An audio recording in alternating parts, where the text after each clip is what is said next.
It's mid-June in my Portland garden, and this is the moment when spring starts giving way to summer. The fava beans are coming out, the squash and peppers are going in, and suddenly every little empty space in the garden feels like a decision. So, Matty, what are we going to do today over here? What is that? It's fava beans. Yeah, we're going to harvest the fava beans. Oh, you know what?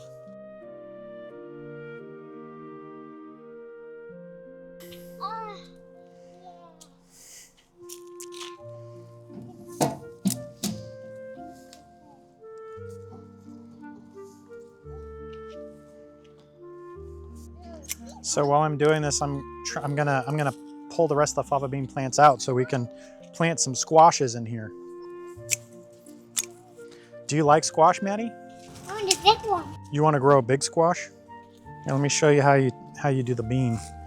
So to do the bean, you grab it like that there, and then you pull down. No,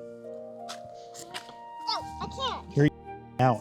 You want to take it and you want to pull down. You want to twist it. Twist down. There. Give that fava bean a good trim. Got some old radishes in here. I'm pulling out one. This is an old radish. It would have been good. It's not any good to eat now because it's too old.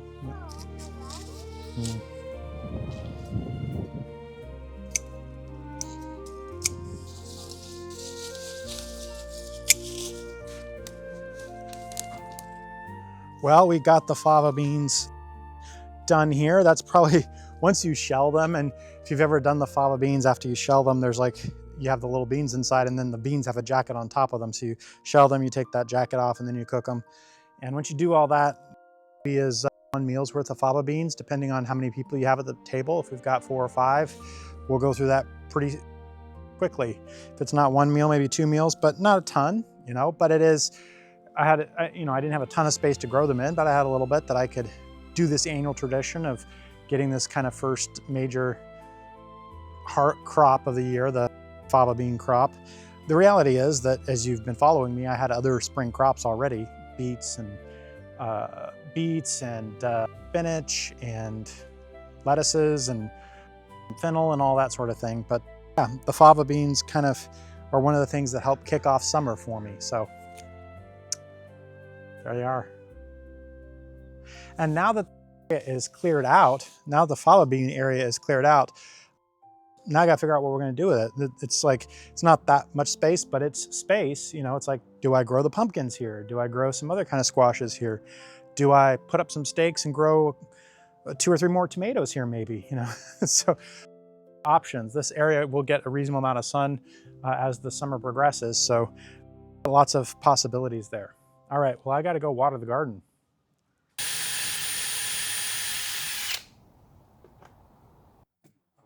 I am doing a little cheat here on my barrels. I've got multiple of these whiskey barrels and a couple of wine barrels in the garden.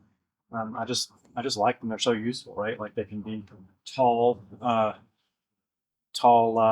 pedestals or facades to put other planters on to create height in the garden. I can chop them in half and they can be planters, which is part of what I've done. You've seen me do with tomatoes, for example.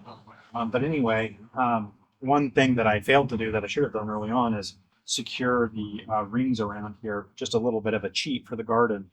That's not how they're done in an actual kind of distillery or a winery. They're not going to like fasten the rings to the staves here of the barrel. They just the cooperage tightens up the rings so everything's kind of just held together with pressure or tightness essentially. But these things do loosen up over time, especially these barrels have been sitting outside for years, probably 5 years at least now. Just to put some little screws in here and attach these rings to the barrels.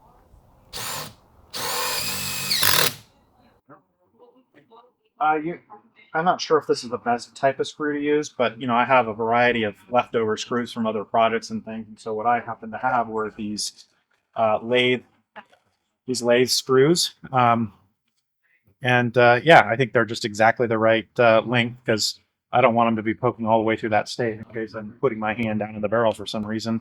I don't necessarily want to get poked. And they have a flat surface to them, and yeah, it works nice. They're actually supposed to be self-drilling through metal, I believe, and I did try that early on, and it worked okay, but it's just smoother for me to pre-drill the hole. Of course, these rings are metal, so to pre-drill the hole, use a you gotta use a bit that goes through metal, and then you gotta plan on using up that bit and maybe getting another one later as you go.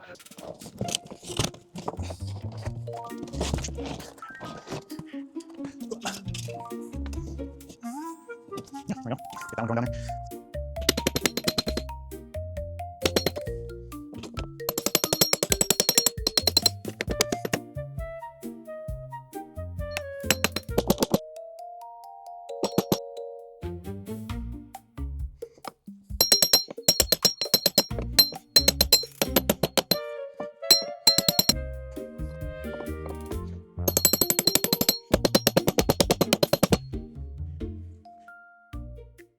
I'm gonna stop there. It's not precisely even, and you can tell by where the band stains are that I'm not getting it in exactly the same locations, but again, I'm just trying to get enough that it kind of holds together for my garden. It doesn't have to be perfect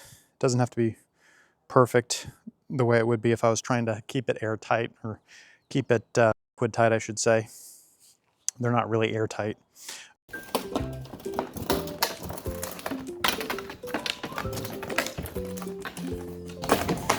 This is the fun part.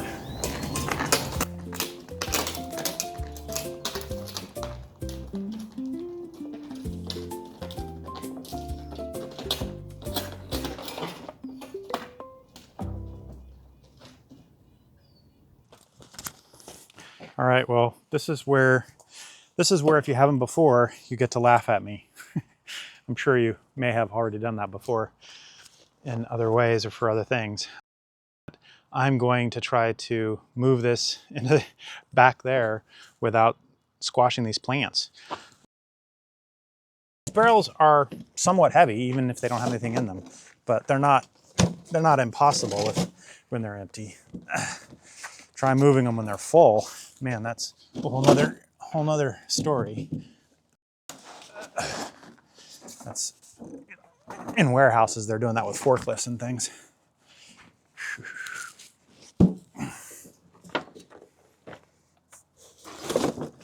Right. Okay, I might squish a plant a little bit here, but I'm just gonna wish it away. There we go. Yeah, I squished some garlic leaves, maybe some kale leaves, but otherwise I got it in place there. And now I realize that my dirt there is sloped such that this is gonna be on an angle unless I dig it out for myself somehow, which I think I should do. But let me get in there and manhandle it a little bit, and then I'll come over with a shovel to do it right. A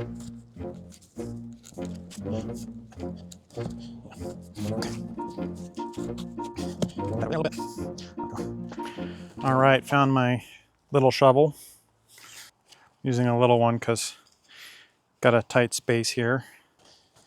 The roots from trees and stuff here kind of get in here and just get into everything, and so I'm gonna have to quit trying to plant in the ground here, and instead I'll put containers in here next year. I'm already putting containers here in the back, but I'll just do nothing but containers in the future. The sad thing is I put nice compost down all through here, and it's all been kind of turned into thatch from the various roots of things here. So what I'm doing here is I'm just digging down a little bit in the front end and then pushing that back in an effort to try to encourage the barrel to level out a little bit. As with all things in this garden, I'm not doing a very precise job. I'm just And I've been stepping on a poor little lupin over there too. That's not cool. Oh, I think that's as level as anything is around here. No, I mean I can dig down a little bit on this side and give it some space perhaps, but let me see what it looks like from your perspective. These concrete blocks over here, by the way, are what I'm using for my retaining wall project. They're tucked back in this corner to keep them out of the way of the cars. I mean, it's definitely not level, but level-ish. Let me see if I can. And the thing is, I'm not getting out an actual level because sometimes, depending on how everything else is around the garden, it's how it looks to me in terms of do I perceive it as level that I care about, not is it actually level. Of course, if you just made everything actually level, then everything would be perceived as level. But since you sometimes don't do that, or maybe you're not able to do that with everything in your garden, that's why I get to this conclusion that sometimes it's just better to say, can I make it look level in relation to the things around it? Smashing some plants again, but kind of have to move this out of the way to dig that part out. This is the comic relief portion. Ugh.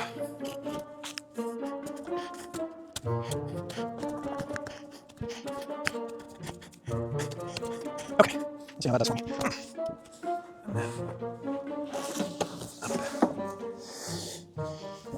The garlic from underneath.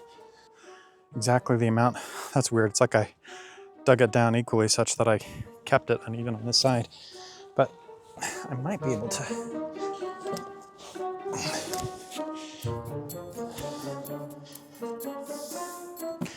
I may actually come drive a stake back here because the one thing I don't want to have happen is I don't want this thing to go tumbling back this way through the fence into the neighbor. Doesn't look like it will at this point. Definitely not the professional way to do it, but not bad. Got a few carrots that have popped up in here from my earlier planting. This is why I don't like to plant things outdoors, because I don't manage germination well. It can be done by people better than me, but I just don't manage germination outside well. I forget to check on the bed, make sure it's staying evenly moist, all the stuff you got to do to make germination work and specifically when you're outside, you got to check on it. It's not all in a centrally managed, easy to see tray on a shelf kind of thing. Is the way I prefer to germinate, as you probably know by now if you've been watching my videos. So I'm planting here. These are the stock tanks behind the cherry tree. We'll see as the season progresses whether this actually gets enough sun, but I'm going to plant a summer squash. It's called the Cube of Butter summer squash here. It'll be a yellow squash. And I'm going to give it a spot here, and I'm just going to ignore that the carrots are here, and they'll either come along over time underneath, or they will just die out or not work. But I've lost my patience with them. Maybe that's the problem. Carrots take more patience than the other stuff you normally do. There we go. Careful not to disturb the roots too much.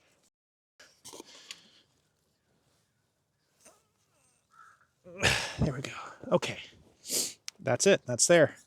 Now I got to figure out what else I'm going to be planting over here in these things when I think there's kind of some of it will be shady.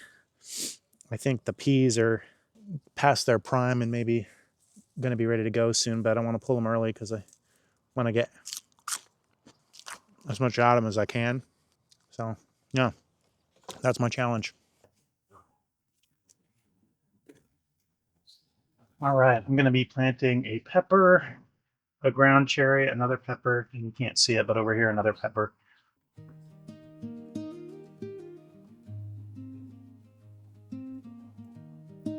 This is the ground cherry. Bare feet in the garden, morning on my sleeve, dirt under these fingernails, breathing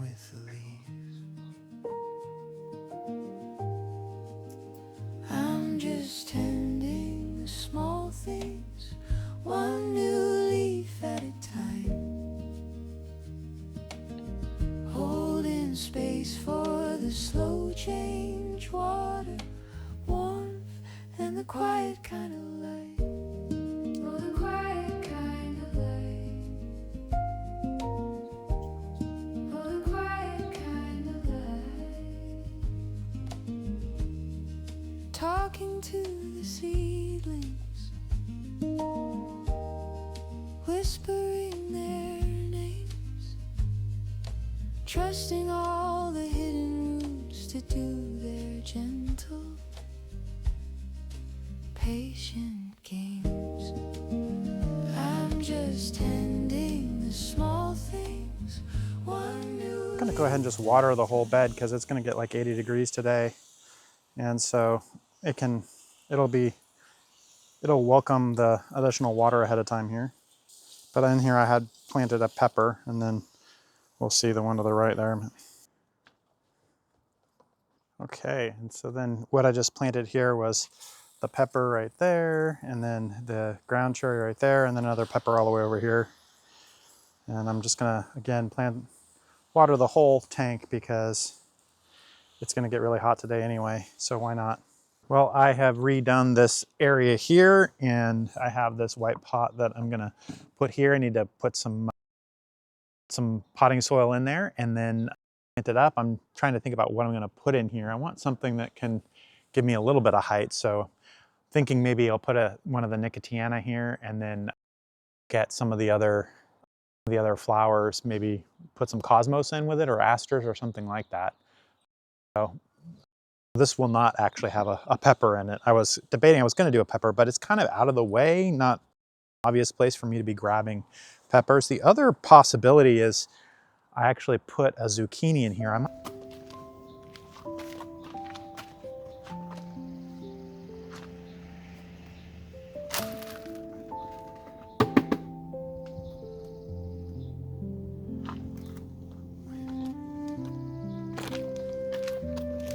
Okay, what I've planted in here is Nicotiana here, and then 3 of the large white marigolds, and then a couple of nasturtiums. So I have stuffed this pot. We will see how it goes. Whoa, that's the first of these orange lilies to bloom, huh, Matty? It's pretty. What do you think? What do you think about it? It's good. I can't wait to be my friend. Wow. Look at that purple flower. Yay! Yay! I get to take it. I get to take you. This Bernova tomato is all but dead here. Don't know why that happened, but stuff like that happens, and that's why I have backups. Although what I found is I don't have specifically a supernova backup. So I am going to put in a Jersey Devil, because having a secondary or another saucing tomato is always good. You can always have more saucing tomatoes because you can always just make more sauce. So there we go. There's that poor guy. Don't know what happened there, but just didn't like it.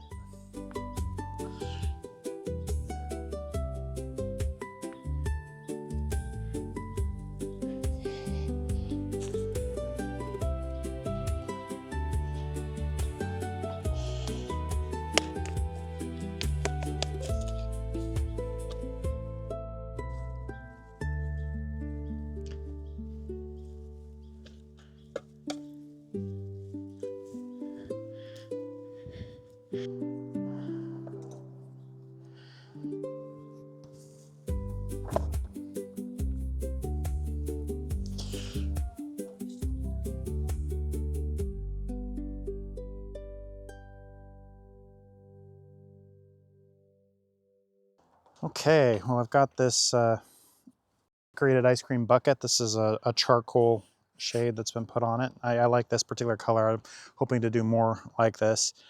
I'm gonna plant some peppers in here, and I'm gonna start with this Jimmy Nardello pepper here. I don't have the guts to put other stuff in here at the same time. When I've been planting out these ice cream buckets with peppers, I've just been keeping to just the pepper because the pot just looks kind of really small comparative to the overall plant. So this is going to be super easy. I'm just going to scoop out the soil out of the way.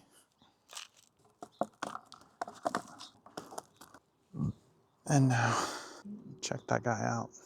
Okay, drop that in there, and voila. This one's ready to go. I'm gonna be poking that back here. Okay, so I am pleased that I have this wisteria that survived from the old garden. I'd put it in this grow bag and it was just these twigs with some roots, and look at it. And I brought that over last September. So very long, and here it is. It's just growing and flowering. I didn't expect it to flower like this right now. I thought it would take a year or two for it to regrow into something if it did at all. So that's amazing. Unfortunately, I'm gonna have to keep it in this grow bag because I don't have the time or energy to pot it into something that looks nicer for this year. At least I don't think so. Maybe I'll change my mind later. But for next year, sometime when I'm done with this garden season, I'm getting more into the fall and I'm doing infrastructure projects. I'm gonna build a trellis, a really strong one, because wisteria is really strong. This here is a vine that just kind of grew into this branch, and so wisteria is known to like grab onto things and structures, and like this fence, I can't let it, I have to keep it trimmed back. I can't let it touch the fence, because if it gets into the fence, it would literally tear it down. That's how strong it can be. It really like mess with people's houses if you grow it too close to somebody's house or to your house. So if I'm going to do this, I'm going to have to keep it trimmed back, but I'm up for the task because it's going to look beautiful. And a wisteria archway right here, that's the driveway where we would pull in, coming in and seeing this big wisteria display here is going to be epic. So I'm excited for that. Excited for a next. Coming for sure. Let me see. Yeah, that's pretty close. Yeah, that's a fair one. That's a big one, Matty. You think you can handle all that on your own? Wow. Okay. It's kind of heavy.